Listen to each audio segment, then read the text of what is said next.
حسبنا الله ونعم الوكيل. Subhanahu wa ta'ala says, لَتُبْلَوُنَّ فِي أَمْوَالِكُمْ وَأَنفُسِكُمْ وَلَتَسْمَعُنَّ مِنَ الَّذِينَ أُوتُوا الْكِتَابَ مِنْ قَبْلِكُمْ وَمِنَ الَّذِينَ أَشْرَكُوا أَذًى كَثِيرًا وَإِن تَصْبِرُوا وَتَتَّقُوا فَإِنَّ ذَلِكَ مِنْ عَزْمِ الْأُمُورِ. So more so to focus on the first portion of the ayah. لَتُبْلَوُنَّ فِي أَمْوَالِكُمْ وَأَنفُسِكُمْ. With absolute certainty, you will be tested in fi amwalikum, in your wealth, your assets, your property, wa fi anfusikum, and in your health and your lives. And in another verse of the Quran, in the 17th juz in Surah Al-Anbiya, Allah says, وَنَبْلُوكُمْ بِالشَّرِّ وَالْخَيْرِ فِتْنَةً. And we will test you with ease and prosperity and difficulty and adversity. So either way. In fact, Sayyidina Umar radiallahu anhu used to say, بُلِينَا بِالضَّرَّاء فَصَبَرْنَا وَبُلِينَا بِالسَّرَّاء فَلَمْ نَصْبِرْ. That Allah tested us in the initial stages with adversity, we persevered, and then came the test of Allah with affluence, and Sayyidina Umar radiallahu anhu's words were, we could not persevere. And of course that was modesty and humbleness on the part of Umar radiallahu anhu, because if Umar could not persevere, then who can ever persevere? If Umar radiallahu anhu did not excel, then who ever excelled? But the quotation does make us understand that the trial with affluence often is greater and more intense than the trial with adversity. Now, listen to this profound reflection which Allama Nasafi rahimahullah writes in his tafsir under this ayah, that Allah forewarned us, Allah cautioned us, Allah alerted us that you will be tested. What's the wisdom that Allah told us that you will be tested? خُوطِبَ الْمُؤْمِنُونَ بِهَذَا لِيُوَطِّنُوا أَنفُسَهُمْ عَلَى احْتِمَالِ مَا سَيُلْقَوْنَ مِنَ الشَّدَائِدِ حتى إذا لقوها وهم مستعدون لا يرهقهم ما يرهق من تصيبه الشدة بغتة. He says, خُوطِبَ الْمُؤْمِنُونَ بِهَذَا لِيُوَطِّنُوا أَنفُسَهُمْ عَلَى احْتِمَالِ مَا سَيُلْقَوْنَ مِنَ الشَّدَائِدِ. The believers were alerted in advance so that they could mentally, emotionally, religiously prepare themselves. حتى إذا لقوها, so that when they deal and they contend with this. Prior to marriage, you send people for marriage counseling. Why? Not that you want to scare them, but when they have to contend with it, well, this is the reason I went for the workshop. So that now when I'm dealing with it, I was warned about this, that these are the inevitable challenges of marriage. This is how it happens. حتى إذا لقوها وهم مستعدون لا يرهقهم ما يرهق من تصيبه الشدة بغتة. So a believer will then not conduct himself like how an average, regular, common mortal would do, that for him it comes as a surprise, unintended, suddenly, why, how, what. A believer will deal with it with respect, maturity, in a calculated way. So that is one quick reflection. We continue with the ahadith, and we're going to touch inshallah today on the aspect of rada and sabr. And that is, one is to persevere on an affliction, and one is to make peace with the affliction. So in rada, you actually happy on the affliction because this is what Allah has intended for you. While in sabr, you don't blurt anything incorrect, or you don't challenge the question, the authority of the Almighty, but within yourself you are, going through difficulty, and that is also acceptable and it's fine. I will try and expound on that. We move on to the next hadith in this regard. On the strength of Jabir radiyallahu anhu, قال رسول الله صلى الله عليه وسلم لأم سائب. Nabi صلى الله عليه وسلم said to سائب رضي الله عنها, لا تسبي الحمى فإنها تذهب خطايا بني آدم كما يذهب الكير خبث الحديد. رواه مسلم. So the Messenger صلى الله عليه وسلم said to سائب رضي الله عنها, do not curse fever. Sometimes we say, oh, I got this nagging headache. I got this stubborn cough. I got this silly flu, I got this irritable pain, I got this stubborn fever. We used, and that's precisely, do not use abusive language. We sometimes say these things towards something which has become chronic, something which is persisting, something which is just not disappearing. Generally you have a period of time and then it disappears, but this has been a bit longer. I finished 2 courses of antibiotics, etc. La tasubbi. Why? The message. And by the way, I just have a thought quickly. On a general note, one is to say the silly flu, the nasty cough, the stubborn headache, etc. We make these comments and remarks and we don't realize the consequences. There's an incident mentioned by Ibn Rajab Hanbali rahimahullah, and I read it in his writings, where once a person said, "Oh, silly donkey." So sometimes you say, "Hey, this stupid car," "Oh, this silly phone," "Oh, this terrible network," right? I mean, we all say it. We all say it. I'm not pointing fingers, but just to say, to teach us that believers, we got to be so conscious of our utterance, so conscious, so calculated on what we utter. And we need to audit ourselves. We need to audit ourselves. What did I say? How did I say? Was it correct? Etc. And I just have a reflection on this quotation on the word la tasubbi. So I'm sharing it. So a person said, "Ta'is al-himar." Oh, woe be to the silly donkey, this foolish animal. فقال صاحب اليمين ما هي حسنة أكتبها وقال صاحب الشمال ما هي سيئة أكتبها. So now this statement was uttered. The angel recording good doesn't want to capture it. The angel recording bad doesn't want to capture it. The angel recording good stands for reason. Silly donkey, foolish mule. It doesn't have any noble connotation. So I cannot capture this amongst his good deeds. The angel recording evil, well, it's not very pleasant. It's not palatable. But then again, does it constitute a crime and a vice? No, not really. So this is now like, suspended, hanging here. Neither of the angels want to record it. And of course, Allah says, مَا يَلْفِظُ مِنْ قَوْلٍ إِلَّا لَدَيْهِ رَقِيبٌ عَتِيدٌ. So the word lafz literally means to throw out, to utter. In mantiq, the whole bahath of alfaz, you study about the position of words and the formation and the construction of sentences. لَفَظَ يَلْفِظُ مَا يَلْفِظُ مِنْ قَوْلٍ. Whatever you utter, إِلَّا لَدَيْهِ رَقِيبٌ عَتِيدٌ.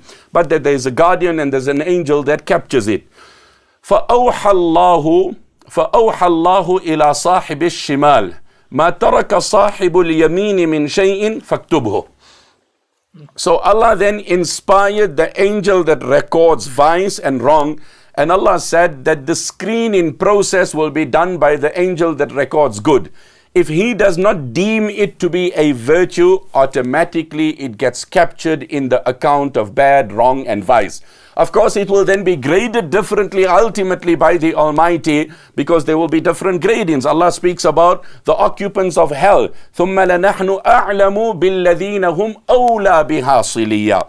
That in kufr, they all will, those that have disbelief, may Allah protect us and may Allah preserve our iman and may we die with iman. Ameen ya Rabbal Alameen. That there were those that had kufr and they didn't have any other crimes. And then there were those, وَلَهُمْ أَعْمَالٌ مِّن دُونِ ذَلِكَ هُمْ لَهَا عَامِلُونَ. وَلَهُمْ أَعْمَالٌ مِّن دُونِ ذَلِكَ هُمْ لَهَا عَامِلُونَ. In addition to kufr, there was abuse, there was theft, there was a host of other crimes and vices. So Allah says we will even grade the occupants of hell. And ثُمَّ لَنَنْزِعَنَّ مِنْ كُلِّ شِيعَةٍ أَيُّهُمْ أَشَدُّ عَلَى الرَّحْمَنِ عِتِيًّا. So just a word of caution there. Our tongue. What they say in Urdu, that अखलाक एक दुकान है, अखलाक एक दुकान है और ज़बान उसका ताला है. ताला खुलता है तो पता चलता है कि दुकान सोने की है या कोयले की है. अखलाक एक दुकान है, अखलाक एक दुकान है. Character is a shop, character is a shop, और ज़बान उसका ताला है. And the tongue is the lock and the door to enter into the shop. Zaban jab khulta hai, when you open and you unlock and a person speaks, then you realize, is this man selling coal or gold? Is this man selling coal or gold? Akhlaq ek dukaan hai, zaban uska tala hai. Zaban khulta hai, to pata chalta hai ke dukaan koile ki hai ya sone ki hai. And yet somebody else said, may Allah bless us with sweetness of speech. कि मीठी ज़बान वाले की मिर्चें भी बिकते हैं, जबकि कड़वे ज़बान वाले का शहद भी नहीं बिकता. Meaty Zaban wale, I can see my producer there at the back. He's also having a good laugh and a good chuckle. Our good student, mashallah, may Allah preserve him with goodness. हाँ, मीठी ज़बान वाले की मिर्चें भी बिक जाती है, जबकि कड़वी ज़बान वाले का शहद भी नहीं बिकता. If your tongue is sweet, then people will also buy chilies from you because you know how to talk. And you're sweet, you're polite, you're courteous, you're cordial. And on the other hand, if you are uncouth and uncultured and you are abrupt and you don't have the necessary mannerism, then the likelihood is people won't even buy honey from you, which by itself is sweet, by its very nature is sweet. So just a word of caution on that word there is that la tasubbi. Leave alone saying silly flu, nasty fever, nagging headache, irritable cough, persistent pain, etc. You know, a believer, these words shouldn't feature in our discussion at all. The famous hadith that I often quote, where Sayyidina Abu Bakr radiallahu anhu retorted to someone who was hurling nasty words to him. So Abu Bakr radiallahu anhu retorted. And Nabi alayhi salam said, La'an, Siddiq wa la'an, kalla wa rabbil Kaaba. Siddiq wa la'an, kalla wa rabbil Kaaba. Like Abu Bakr Siddiq, the truthful, the honest, and then strong words, unpleasant words, you simply cannot marry the two. You cannot reconcile the two. There's dichotomy between the two. There's inconsistency. Those two, you know, this noble quality and attribute of honesty cannot be married and tied and paired up with the trait of strong speech, etc. May Allah protect us and grant us the understanding. So, the Messenger sallallahu alaihi wasallam said to Sa'ib radiyallahu anha, do not curse fever, for it removes the sins of Bani Adam in the manner in which the furnace removes rust from iron. And anything that can lighten our burden of sins is a plus for us.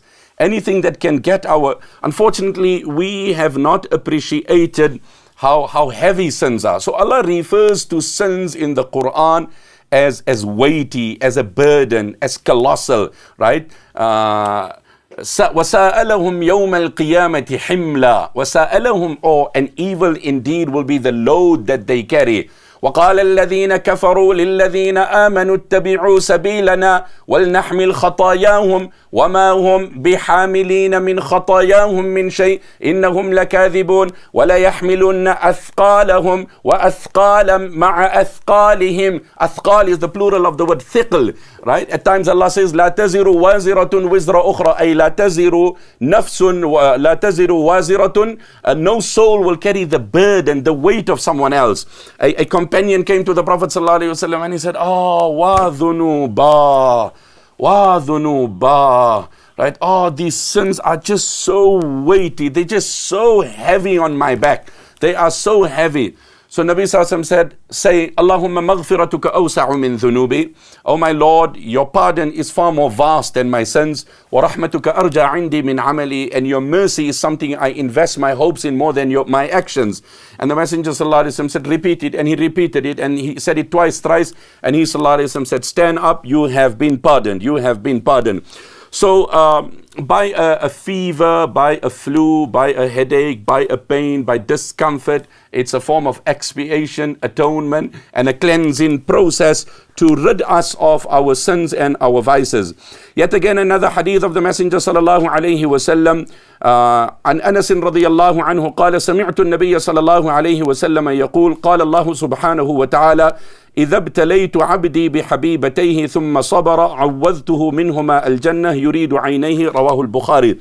A famous hadith of the Prophet ﷺ, because everybody's test and affliction is different. Everybody's test and affliction is different. And I often say, it's very naive and foolish to think that the next man has no problems because he doesn't have my problem.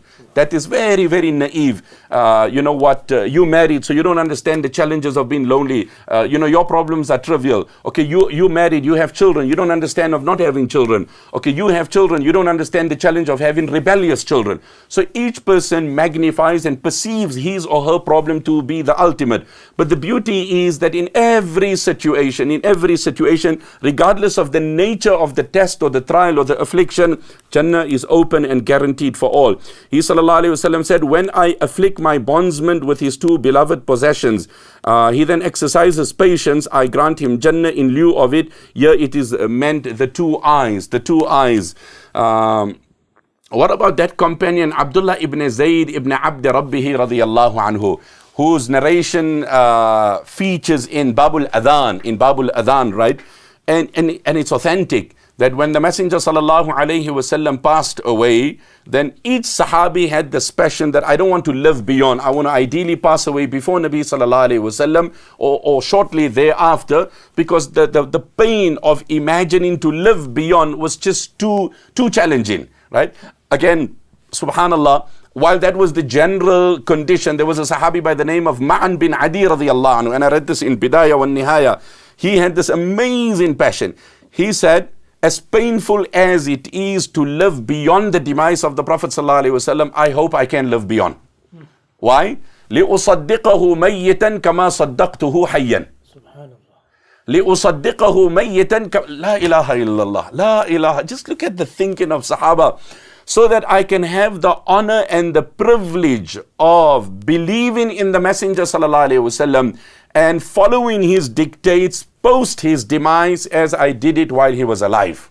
So that honor and that privilege and that challenge can only happen post the demise of the Messenger ﷺ. So that was his particular mawqif in this regard. And then you had the Sahabi of Abdullah ibn Zayd ibn Abd Rabbihi radiyallahu anhu.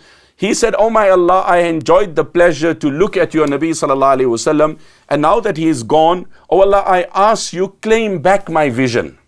فَكُفَّ بَصَرُهُ. I remember the first time I read this narration in Tanzim al-Ashtat, which is one of the shuruhat of Mishkat, back in the days when we were studying, and subsequently I came across the narration elsewhere as well. فَكُفَّ بَصَرُهُ. His gaze was then seized. But that was, he volunteered, he asked the Almighty, oh Allah, seize my vision. Oh Allah, seize my vision. It can only be Iman that can take a person to this level. Yesterday I was sitting with a sister, and I asked you to make a dua for her, a young sister who lost her husband, and sitting with the family just like 4 or 5 days back, and she was just going through the motions and speaking through the last moments of her husband's passing on. And she said, as we came, it was just about 3 or 4 days back, anticipating a death on a Friday, and I sat in his hospital room and I was with him, and he said to me, he opened his eyes at 2 a.m., he looked at me, he said to me, my beloved, you know my Allah is waiting for me? And I said, yes, I know. And he said, you know it's Friday has come? And I said, yes. And I said, subhanallah, look at the courage of the sister as she's narrating the sequence of events. And then he started chatting something, and then I said, are you talking to me? And he said, no, I'm talking to Malakul Maut. These were the words of the sister. And then I comforted him, and he made a gesture of salah, and we started reciting verses of the Quran, and then very peacefully he moved away into the next life. Inna lillahi wa inna ilayhi raji'un. So for a believer, it's a win-win situation. It's a win-win situation. Again, on the hadith of the loss of vision, there is a narration that I had come across that Sa'd ibn Abi Waqqas, who was known from the Mustajab al-Da'wat, one whose prayers were answered, and he himself makes mention that the Prophet ﷺ had told him that أطب مطعمك تكون مستجاب الدعوة. أطب مطعمك تكون مستجاب الدعوة. That ensure what you eat is halal and pure, and your prayers will be answered.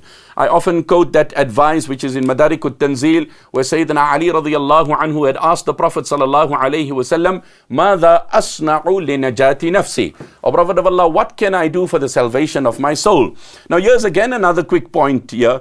Generally, when we have a prominent, an erudite, a learned scholar, and people say, right, the floor is open and ask, then we ask things that are irrelevant to our entry into Jannah. Ask the things about your own dealings, your own matters. Will this compromise my issues? Whenever a person would come to Hakimul Ummah rahimahullah and he would want to take a spiritual allegiance, the first question, or in the questionnaire that he would be asked, is there any monies that are owed to anyone? Is there any inheritance? Go sort out all your money related affairs before you can enroll here. before you can enroll here. Those are the elementary aspects. Now we would typically want to know if Khidr alayhi salam is alive or not. And who performed Adam alayhi salatu was salam's nikah. And if I'm on the moon, which direction do I face? And these are the kind of things. Then this is Sayyidina Ali asking the Prophet of Allah, right? And it's guaranteed. And what's the question? O Nabi of Allah, what can I do for the salvation of my soul? What can I do? And the Prophet ﷺ, who was Jami'ul Kalim, whatever he uttered was comprehensive. He said, Kul halalan wa qul sidqan. Kul halalan wa qul sidqan. Eat that which is pure and utter that which is true. So again, it comes back to the aspect of speech and the consumption of halal. So Sa'd ibn Abi Waqqas radiyallahu anhu came to Mecca, and people lined up because he was mustajabud da'wah. So people would say, pray for my spouse, pray for my child, pray for my business, pray for this. And he would pray, and Allah Ta'ala will restore, whatever people anticipated or grant them good and ease. But he himself had lost his vision. So Abdullah bin Sa'ib radiyallahu anhu says, I took the opportunity and I came up, فَتَعَرَّفْتُ عَلَيْهِ. I then introduced myself to him, فَعَرَفَنِي. He recognized me from my voice. And generally we know if a person is impaired in one organ, then Allah subhanahu wa ta'ala compensates it in another organ and a limb for that person. You know what, if he's visually impaired, his hearing faculties and abilities are much more advanced, or his mind, his cognitive abilities, etc. are on a different level altogether. So he said, Anta qari'u ahli Makkah. Aren't you the famous Qari of Makkah? I said, yeah, pretty much, that's me. So I said, oh, Sa'd ibn Abi Waqqas, can I ask you a question? He said, go for it.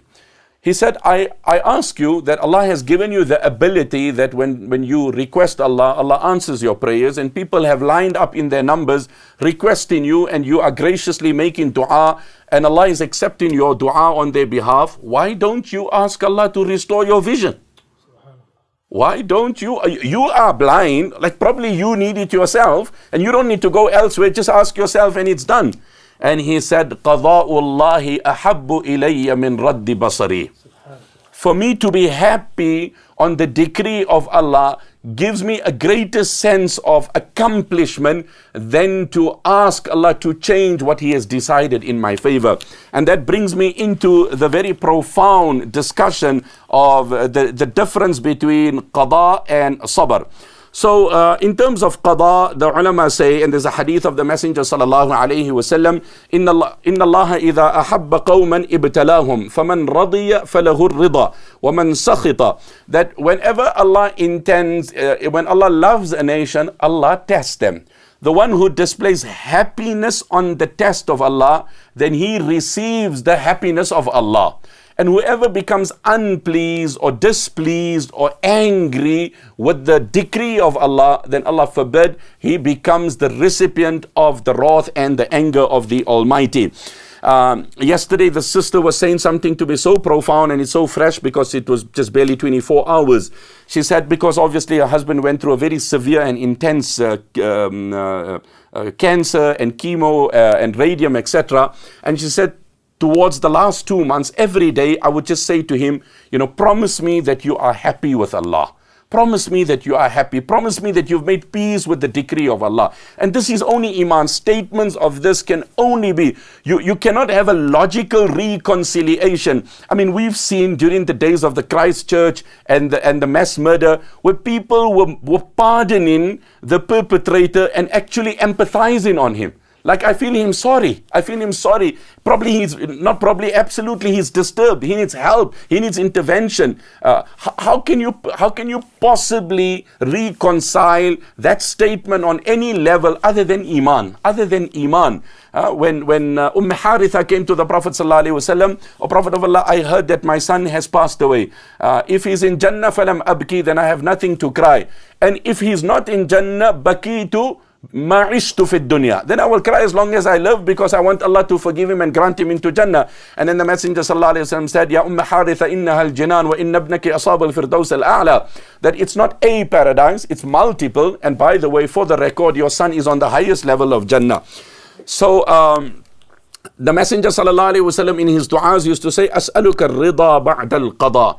Oh Allah, I ask you, favor me, inspire me with happiness and submission and joy on your decree and your decision. And there is a portion of a narration in which he sallallahu alaihi wasallam said, لا تتهم الله في قضائه. Do not challenge or doubt Allah subhanahu wa ta'ala in the decree that He has made in favor of His servant. Of course, it does not mean in Rada bil Qada that we cannot adopt any forms of precautions or medication, etc. So that is within the reason and within the realms of acceptance. But the thing is, you're not questioning and you're not challenging the decision of the Almighty. Yet again, Abu Darda radiyallahu anhu used to say, Inna Allah idha qada qada'an ahabba an yurda bihi. Any person, as a father, if I say something, I want my children to embrace it, not challenge it. As a manager, I want, the staff to oblige and comply. When Allah pronounces a verdict, then Allah also wants His servants to accept it and embrace it. In a verse of the Quran, Allah subhanahu wa ta'ala says that, they bow to Allah طوعا وكرها. طوعا وكرها, that happily and reluctantly. So the scholars under this ayah write that happily are the believers, and reluctantly, when Allah decrees death, when Allah decrees something unpleasant, whether you like it or not, you don't have a choice in it. So if you embrace it, then that affliction becomes meaningful and becomes rewarding for you. And not to say that if you express displeasure, then that is a recipe for that particular challenge to be taken away. In the 17th juz, Allah subhanahu wa ta'ala speaks about some people who accepted Islam, standing on the periphery, standing on the boundary, standing on the edge. وَمِنَ النَّاسِ مَنْ يَعْبُدُ اللَّهَ عَلَى حَرْفٍ فَإِنْ أَصَابَهُ خَيْرٍ اطْمَأَنَّ بِهِ. If after accepting Islam they seen good, ease, prosperity, material growth, itma'anna, they said, oh wow, Islam is great, this is amazing. وَإِنْ أَصَابَتْهُ فِتْنَةٌ, and if they were tested by a trial, انقلب على وجهه, he turned on his face. So Allah says, by you being tested, your world was being challenged. And when you abandon faith, now you lost the latter as well. خَسِرَ الدُّنْيَا وَالْآخِرَةِ. Now you are loser on both sides. ذَلِكَ هُوَ الْخُسْرَانُ الْمُبِينُ. This is a manifest destruction. And then Allah says, يَدْعُو لَمَنْ ضَرُّهُ أَقْرَبُ مِنْ نَفْعِهِ. He abandons me and turns elsewhere, as if what I didn't give him, someone else will give him. Yad'u, he supplicates. I don't want to go into the details here. When it comes to Allah, Allah is nafi' and dar. Allah has the ability to reward you. Allah has the ability to punish you. Allah can do anything and everything. But when it comes to anyone else, لَمَنْ ضَرُّهُ أَقْرَبُ مِنْ نَفْعِهِ. In reality, they don't have any strength or ability. Allama Shabir Ahmad Uthmani rahimahullah writes under this ayah that أَوَلَا يَرَوْنَ أَنَّهُمْ لَا يَرْجِعُ إِلَيْهِمْ قَوْلًا أَوَلَا يَرَوْنَ أنهم لا يملكون ولا يرجع إليهم قولا. Don't they see that these objects cannot even reply? He writes and he says that they don't even possess human abilities, never mind the qualities of Allah. Anyway, time has lapsed here. Just to mention again something, Ibn Mas'ud radiyallahu anhu said that إن الله تعالى بقسطه وعدله جعل الروح والفرح في اليقين والرضا وجعل الهم والحزن في الشك والسخط. That Allah by His grace and kindness has placed comfort, peace, contentment in what? In having conviction in Him and accepting His decree. And Allah has kept anxiety and depression in uncertainty and doubting the decision of the Almighty. And there is a mention here of Umar ibn Abdul Aziz rahimahullah. He used to say, أصبحت وما لي سرور إلا في مواقع القضاء والقدر. I no longer have any desires because my desires conform with the desires of the Almighty. So whatever Allah subhanahu wa ta'ala wills for me, I am happy with it. And just to, share quickly 1-2 quotations here. Some of the Salafus Salihin say that أهل الرضا تارة يلاحظون حكمة المبتلي وتارة يلاحظون ثواب الرضا وتارة يلاحظون عظمة الله. That those who are blessed with qada, it's not like they don't feel pain, but they reflect over the wisdom of Allah. Allah has His perfect wisdom in what He has done. So by virtue of that reflection, it makes them numb to that pain. It makes them numb to that pain. Allah just gives them, in English they say, we all are tested. Some just have a different art of concealing their tests. We all are tested. Some just have a different art of concealing their tests. Some are just amazing in the manner in which they can conceal it.